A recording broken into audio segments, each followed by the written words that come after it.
Jamal Bryant, a true servant, and to tap in. I mean, every time that I am able to be in his presence, and I think about the servant who is feeding the hungry, testing those who are COVID, actually giving us spiritual insight in a real way. The one thing that I thank in God for are servants that are actually making God accessible. That you think about how we approach God, the meaning of what it is into our life in a real, everyday manner. Well, we are in the midst of uncertainty, but you should be certain with your faith. So, a man of faith, a man of God, a Morehouse man, a great man who really has a wonderful perspective on how to approach us in the midst of this storm, given all that we are dealing with. I give you none other than Pastor Jamal Bryant. Thank you so much, Pastor, and it is yours. I'm appreciative. Thank you so very much. I am grateful to be a part of this innovative, creative way for us to be able to connect and engage. I'm appreciative for your patience. I know I was originally slated for yesterday, but there is no time like the present. I want to talk about today the gift of your mind for Christmas. The gift of your mind for Christmas. I want you to have the presence of peace. I want you to be able to unwrap without unraveling. I want you to realize that all things are getting work together for good. It's a different kind of holiday, a different kind of season, a different kind of space. I want to interact and engage with you as we go through this odyssey, this adventure, as it were, together, to get through the gift of your mind for Christmas. Now, there are a couple of things that I'm going to have you to do, and then there are a couple of more things I'm going to have you to stop doing, just so you can get your mind together for Christmas. I bumped into something startling that I wanted you to have.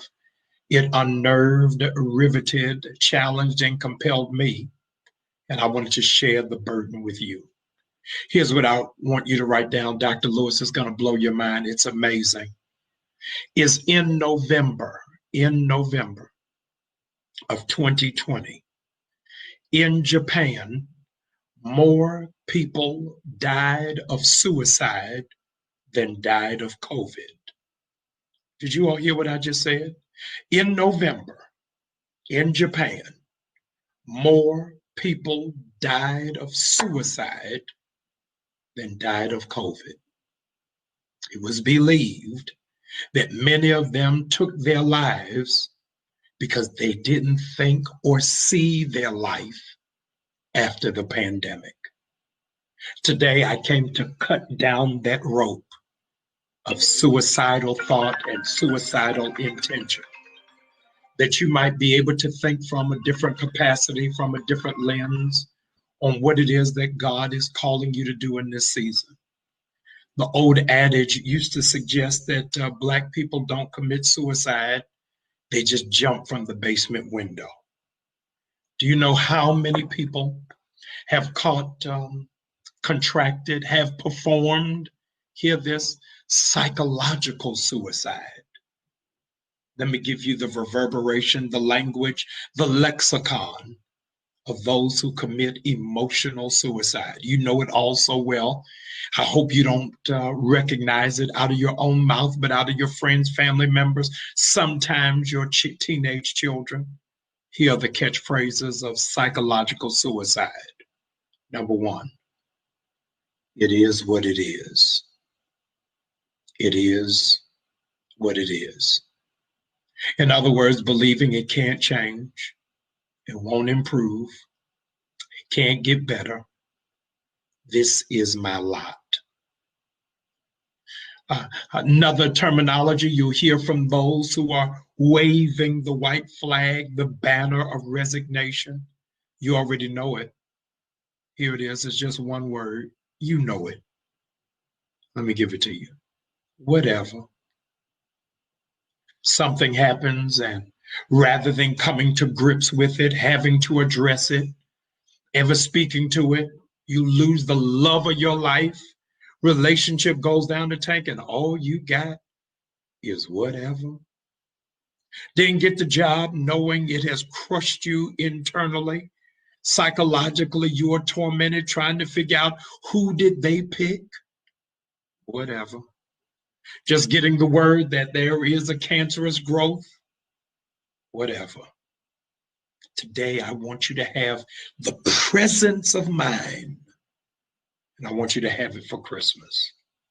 Look at all of the stress that we're under: the economy, the administration, the pandemic, the housing crisis, all while being trapped in the four walls that you are presently facing. How do we deal with it? You got to be careful of your knee-jerk reaction of what it is that you go to when you're going through. I got a list of 5 of them.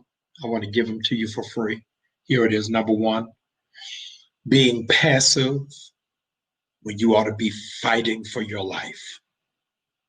Don't let people run over you, take advantage of you, disrespect you, or even dismiss you. You ought to be fighting, not surrendering. I don't care who you are, what your title is. I know who I am, and I know what I represent. Number 2, here it is, one of our knee jerks, is being so calm. Pamela, you ain't gonna believe it. So calm that you are psychologically sedated. Can't be so calm that you are psychologically sedated. You are absent of emotion. You don't even know, Jackie, the sound of your own authentic, legitimate laughter. Ruth, you can't even pinpoint when was the last time you were actually free without pause. Where's your emotion? Number 3, hear this, is that you have to stop surrendering your life for people who don't want you to live. Stop surrendering your life for people who don't want you to live. I talked to a parishioner earlier this morning who called me wanting to talk her off the ledge because her ex-husband was mad about something she posted. Thought it was inappropriate. Shouldn't be up there. And I had to remind her the X is for a reason, and that is not Malcolm. You can't let people dictate your life when they don't have penmanship into your future.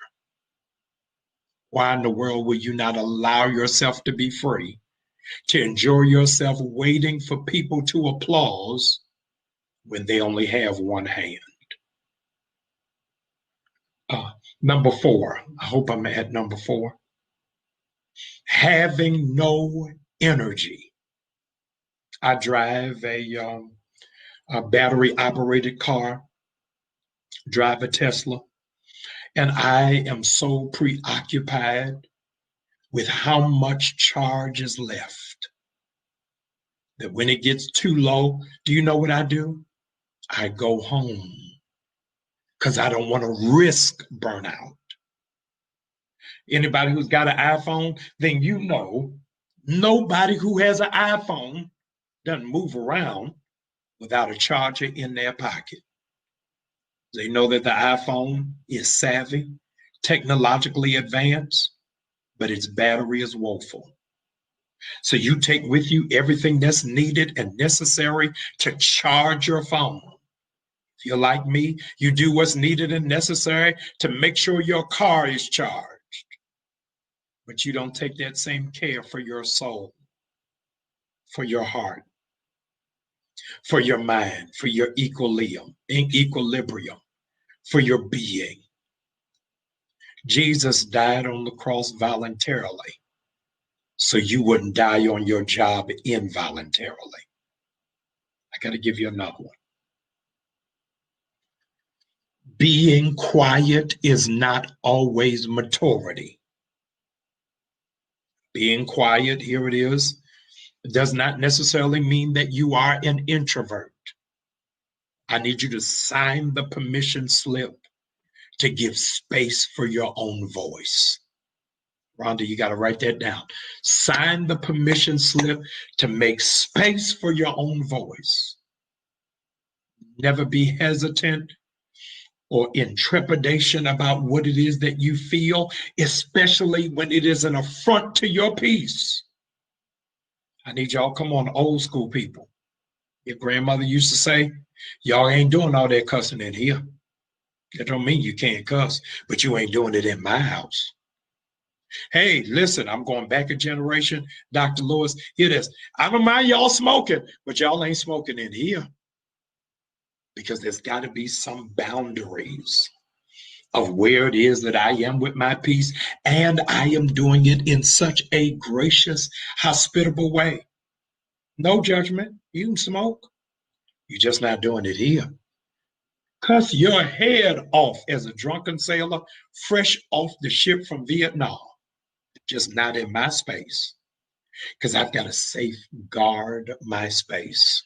Isn't it amazing that your gift of mind for Christmas, you don't even realize that you got everything you need for the gift of mind in COVID?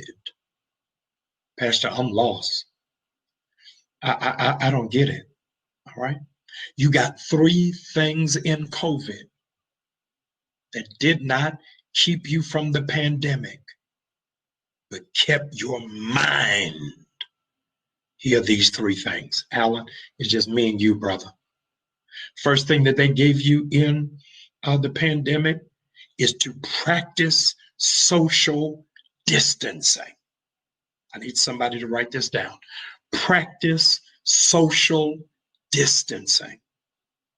In this season of your life, while you are safeguarding your peace, I can't let people, Dr. Lewis, get close to me, drum roll, who have not been tested.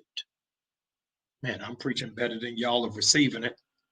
I can't let people get close to me who always have a negative disposition. I can't let people get in the realm of my space.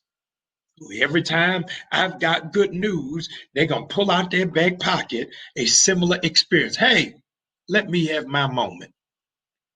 Let me enjoy what it is that God has given to me.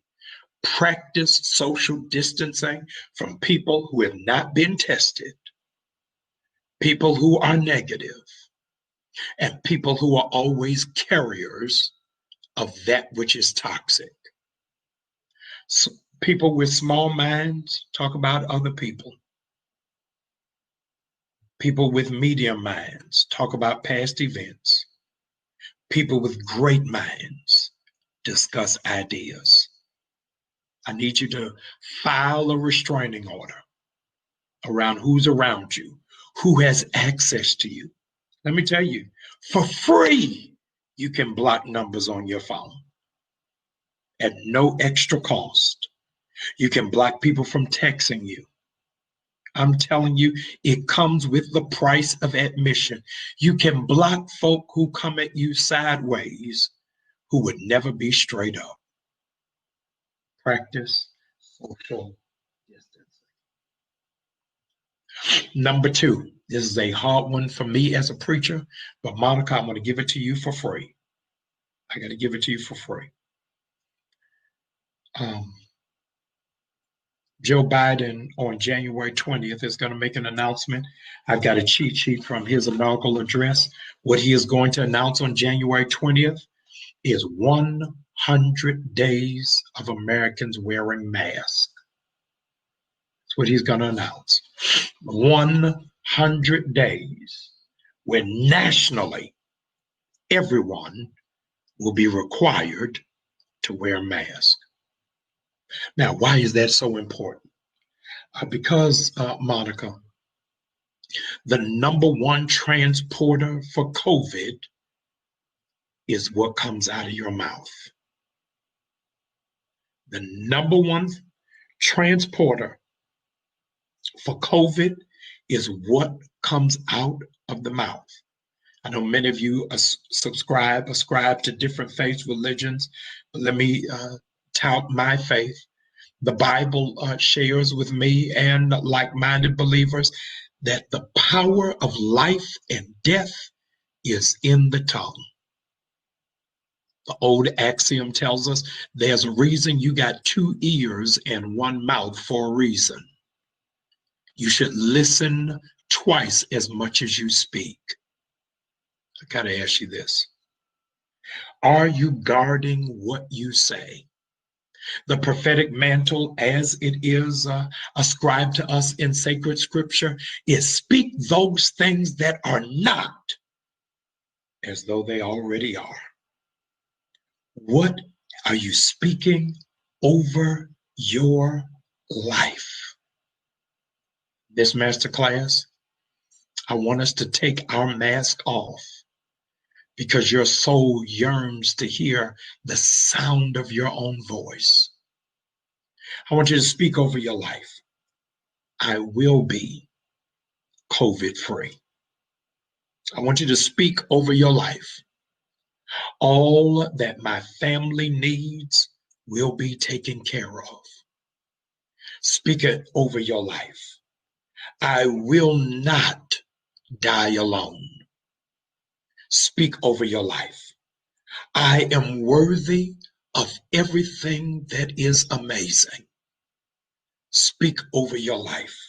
No good thing will be withheld from me. Come on, speak over your life. Not another door will be shut to my gift and to my destiny. Speak over your life. I got too much love to give to be alone. Come on, speak over your life. I will go further than anybody who is in my family bloodline. Speak over your life. My children will never suffer the indignities that I have had to endure. What's wrong with y'all? Come on, rolling out. Speak over your life. Whoever is in my company should count it as a privilege. Speak over your life. I want you to understand what inner peace is. What inner peace is. Achieving happiness, hear this, and contentment not through things. Bob Marley, before his passing, said something insightful with tremendous depth. Hear what Bob Marley said. He says, if all you have is money, you are not rich. If all you have is money, you are not rich. You have to achieve happiness, here it is, and contentment that is not connected to things. Number 2, let go of pains, here it is, that you make hurt. I better say that again. Let go of the pain that you make hurt. All of us got that little kid, knew that little kid, or was that little kid. We would tear off the Band-Aid just so we could look at it. Then we could poke it. Your mother would swipe your hand away. Stop touching that. And that's what a whole lot of us do to our pain. We keep looking at old pictures of Jethro. He done moved on and married somebody else. Why you still got the picture? Why you lamenting about a friend who only turned out to be jealous? Why do you keep picking at the scabs? Because you miss bleeding. Heard one comic say, it's only Black people who continuously wear the bracelet after they've been discharged from the hospital. Not because they're sick, but because they love the attention. Let go of the pain, thank you, Cassius, that you make hurt. Now, are y'all ready? I'm running through it. I want to give you 5 dangerous beliefs. 5 dangerous beliefs that block your peace. I want you to have this. 5 dangerous beliefs that block your peace. Alan, I hope this is helping you. Number 1, I want you to write this. Raise the font on your screen for where it is that you're taking copious notes. Number 1, you've got to get this out to your system. I told you I need you to have this by Christmas so you don't drag it into the new year. Number 1, I will be happy when I get this. I will be happy when I get this. Xavier, nobody ever says it, but I got to tell y'all this. Do you all know more people use drugs in the suburbs than in the city? Y'all ain't gonna believe it. I got to give it to you again. Do you know more people are alcoholics in the suburbs than in the inner city? So many people attached and affixed their happiness and their completion with an Audi, a BMW, a Louis bag, a Gucci belt. They got it and still don't have any contentment. I don't want you to think you have to get something to be happy. You don't have to get something to find contentment. Here it is, Jackie. You don't have to get something. You have to become something. You have to become something. Never in the history of the animal kingdom, never once have you ever found a butterfly being friends with a caterpillar. Never once have you ever found a butterfly being friends with a caterpillar. They grew up together. They out of the same hole. They came out of the dirt. But once I change, I can never go back. I want you to be in love, hear this, with who you are becoming. You'll never be finished until you die. But I want you to love who you are. You know what? I am proud of myself. Amazingly, and I got to apologize, many of you don't go to church, swore off the church, disavowed yourself from church, and you were raised in church because the church hurt. I want to apologize as a pastor. I may not be your pastor. I want to apologize as a pastor because the church didn't treat you right. What I found out, Natasha, is the church never knows how to celebrate progress. It only knows how to celebrate finish. So listen to the testimonies of the old school church. Before we used to do praise and worship, we used to have testimony service, and we could only shout, celebrate, applaud, and affirm those who were finished. Rhonda, there's no room at church. I promise you, if COVID is lifted and I go with you to church tomorrow and you get up and say, you know what, y'all, I used to smoke a pack a week and now I'm down to 5. Church don't know how to clap, but clap for yourself. I am proud of who I am becoming. Come on, y'all, this is grown-ups. You got to understand that there is an affliction known as the Elvis Presley disorder. Look it up when you got nothing to do. Elvis Presley disorder. Elvis Presley, from his own testament, said he did not know how to fall asleep in the bed alone. Didn't know how to fall asleep alone. I'm telling you, you better go on Amazon right now and order you a weighted blanket. Get you a weighted comforter. You put that bad boy over you. I'm telling you, you are going to be asleep. I know you're used to having somebody there, but you have got to fall in love with who you are becoming. Number 3, stop apologizing for when you're not wrong. Anissa, write that down.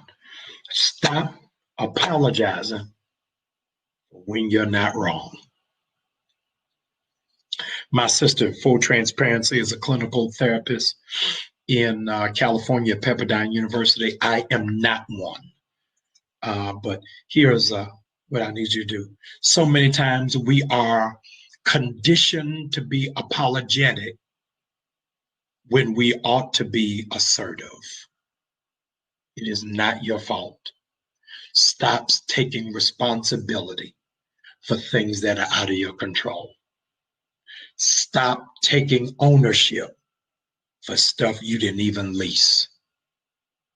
Stop, here it is, coming under covenant with something you were just supposed to date. Don't apologize for when you're not wrong. Yeah. Here's one, and I want to tell you in full transparency, in absolute hypocrisy, what I'm getting ready to tell you now, I have not mastered, and it's difficult for me to practice. Here's the next one. I don't even know what number I'm on. Somebody help me in the comments. Take away from the notion, thank you, Jack. I need to be doing something right now. No, you don't. Do you know why Negroes are going crazy in COVID? We don't know how to sit still. We don't know how to be at ease. Much of it is from the church. Did y'all notice that the mosque ain't trying to open early? That the synagogue ain't trying to open early? That the Baha'i temple is not trying to open early? It's only the church. The church is trying to open early because we never taught mindfulness. We never taught the power of solitude. We never taught the value of introspection. So here we are. We think being at the home we pay rent and mortgage for is punishment. You ain't got nowhere to go. I got a friend of mine, I'm telling you, every day she gonna make up an errand. She ain't got nothing to do. Where you going? Oh, I gotta go. I gotta go pick up. You ain't got to go pick up nothing. Can you find the peace of being still? Yeah. I have been in Atlanta next Sunday. Sheila, it's hard for me to believe. I've been in Atlanta for 2 years next Sunday. And my last Sunday pastoring in Baltimore. My last Sunday pastoring in Baltimore, an old man, his name was Mr. John, shook my hand, looked me in the eye, and he gave me a compliment I'd never heard, a compliment that rattled me to my core, a compliment that broke me down. I've been preaching for years, 19, and never heard this compliment. Here's what Mr. John said to me. He's since died since I left. Shook my hand. He took me in the eye. And Dr. Lewis, here's what he said to me. You are capable. I don't even know what happened, but one long tear started coming down my cheek. You are capable. Crystal, every person who's in this thread, I want you to internalize it. Then I want you to write it down. Mr. John's not here. He left it to me as a legacy. I now bequeath it over to you. Every person, I need you to write it down. Not you. I need you to internalize it. I am capable. Come on, would you please write that down for me? I'm waiting on you. Rhonda, come on. Give me the mixtape. Not you. I am capable. I'm waiting for y'all to climb up in here. Come on. I'm capable. I'm going to be able to handle these teenage kids. I'm able to handle being on my own. I'm going to be able to handle parenting my parent. I'm going to be able to handle managing on a restricted income. I'm going to be able to go far in spite of my bad report. I'm going to get this house in spite of the stains on my credit. I'm going to get this business launched even though I have no training. I am capable. Now, I've got to give you, if I can, where are we? I got 5 minutes left. Are y'all ready for this? I got 5 minutes left. Jackie, I don't know where the time has gone this quick. I got 5 minutes left. I want you, hear me very carefully, because you're getting your mind for Christmas. You are getting your mind for Christmas. I need you in getting your mind. Somebody write this down. Say goodbye to grudges. Say goodbye to grudges. I live in public space as a pastor, and because I live in public space and I'm in social media, I've got to contend with accusations, allegations, rumors, innuendos every other day. And I used to fight back. I was going Twitter wars, fight back with every person who would say something about me. And my sister, who I already told you about as a therapist, said to me something that helped me. Here's what she said. She said, don't argue with anybody who doesn't have as many followers as you. Don't argue with anybody. I don't even know who that's for. With anybody who doesn't have as many followers as you. Now, I need you to shrink wrap that. How in the world are you extending yourself to people who are not in your weight class, not in your weight division? I tell this story all the time. It's a good place for me to close out. I can't believe my time is almost up. But a couple of years ago, I went to Vegas. When I went to Vegas, I went to the gym where Floyd Mayweather trains, and went to go see him. Hadn't seen him in a while, and said, man, when you finish training, let's go to lunch. I said, okay, we're going to go to lunch. I go outside. I got some phone calls I need to make. I'm waiting for him to finish training. He comes outside. Y'all ain't going to believe it. And he's got 2 armed security guards with him for us to go to lunch. 2 armed security guards for us to go to lunch. I said, Floyd, what in the world? It's just me and you. Just jump in the car.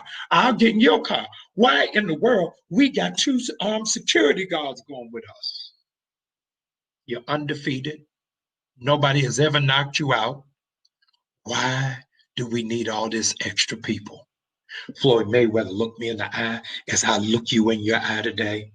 He said, because I'm a champion, people always want to fight me. Because I'm a champion, people always challenge me and people always try me. Because I'm a champion, people who I've done nothing to, who I've never met, always want to bring me in. The difference is, if I fight them, I'll go to jail because my hands are registered. If I fight them, they'll sue me because of my value, because of my worth. I bring security around because I learned the hard way, Alan, you're going to love this, that I can't afford to fight people who are not in my weight class. Y'all, I got to go. My time is up. But if you want your peace by Christmas, you got to stop fighting, arguing, contesting, and defending yourself to people who are not in your weight division. Well, Pastor, I can't afford armed security. Well, the good news is, can you afford Psalm 23? Because Psalm 23 says you got armed security, 2 of them. Goodness and mercy will follow you all the days of your life. My mother used to say to my sister and I don't want to pray for you to be rich. I'm never going to pray for you to be famous. I only, so my mother said to my sister and I, will pray that you will make a difference. For those of you who are in this rolling out masterclass, I'm not praying for you to be rich, not praying for you to be famous. I'm praying that by Christmas, you will have peace of mind. I'm appreciative for you. I'm excited about your future.